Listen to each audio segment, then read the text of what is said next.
साथ इस वक्त मौजूद हैं ज़फ़र सरीशवाला जो अलीगढ़ मुस्लिम यूनिवर्सिटी के एनआरसी हॉल में सर सैयद डे का जो खुसूसी डिनर होता है सर सैयद डे की उन्होंने सदारत की। उनसे सवाल करेंगे।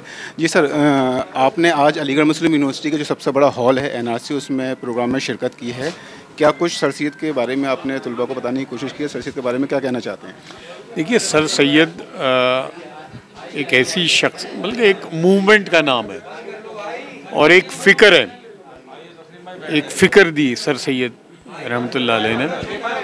और बिल्कुल मैं कहूँगा कि एक बहुत बड़े रिफॉर्मर थे और यानी national builder of modern India कहूँगा मैं, क्योंकि जो नींव डाली उन्होंने, अलीगढ़ मुस्लिम यूनिवर्सिटी सबसे पहले बनी, उसके बाद बनारस हिंदू यूनिवर्सिटी, फिर जामिया मिलिया, यानी एक मूवमेंट शुरू हुई।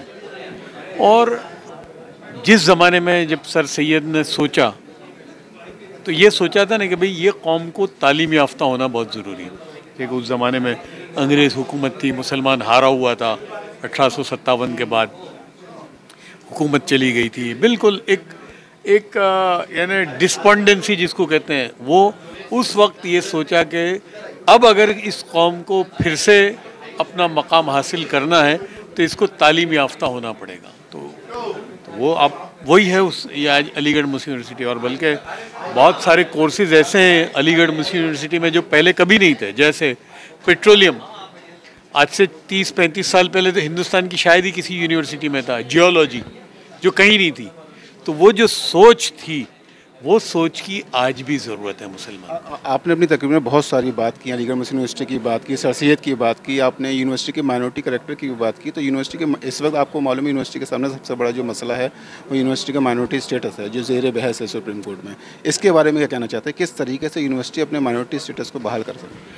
देखिए, मैं तो हमेशा से तब भी कहा था, आपके जो उस ज़माने के जो वाइस चांसलर थे और बाद भी, कि भाई ये जो है गवर्नमेंट ऑफ द डे से बात करो, आप उनके सामने रखो अपनी बात। तो आप अगर उनके सामने नहीं रखते बात और इधर उधर बात करने का क्या मतलब है? जहाँ होनी चाहिए डिसीजन मेकर कौन है, उनसे तो आप मिलते ही नहीं हो। तो ज़रूरी है कि जो डिसीजन मेकर हैं उनके सामने रखिए अपनी बात।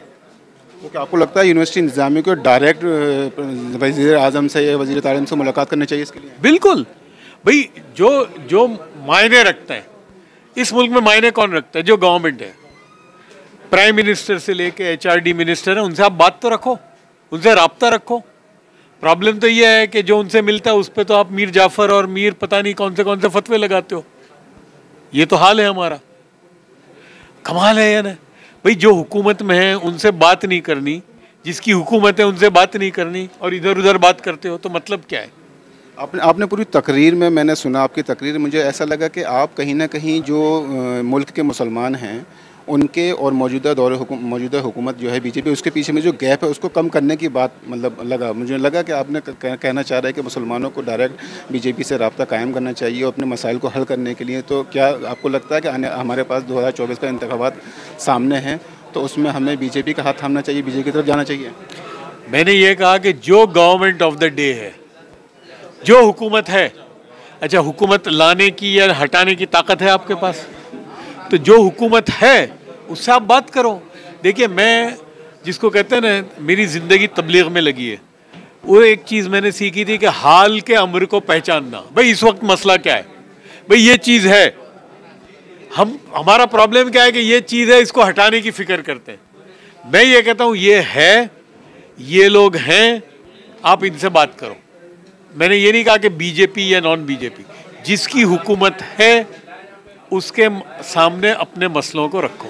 लेकिन बीजेपी की अगर बात करें तो सर मुसलमानों को टिकट नहीं देती, आपने टिकट का भी जिक्र किया, तो कैसे पर अपनी नहीं है? नहीं, मैंने कहा टिकट की बात की है, मैंने बात अपने मसले की बात की है कि भाई हुकूमत, मैंने तो कहा ना कि बीजेपी टिकट नहीं देती, दूसरे भी नहीं देते, बीजेपी एक भी नहीं देती, बाकी वो टुकड़े फेंकते हैं, तो उससे हल होगा आपका मसला?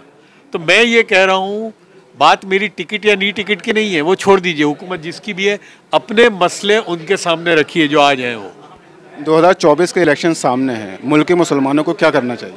मुल्क के मुसलमान को बहुत संजीदगी से, अक्लमंदी से काम लेना चाहिए बस, और बहुत छाती ठोक कर और तलवार निकाल कर सामने आने की ज़रूरत नहीं है कि इसके खिलाफ या इसके फेवर में। मुसलमान को किसी का पार्टी बनने की ज़रूरत नहीं है भाई। इलेक्शन में जो आदमी बंद कमरे में जाकर वोट देता है ना, बस वही करना चाहिए, शोर शराबा करने की ज़रूरत नहीं है।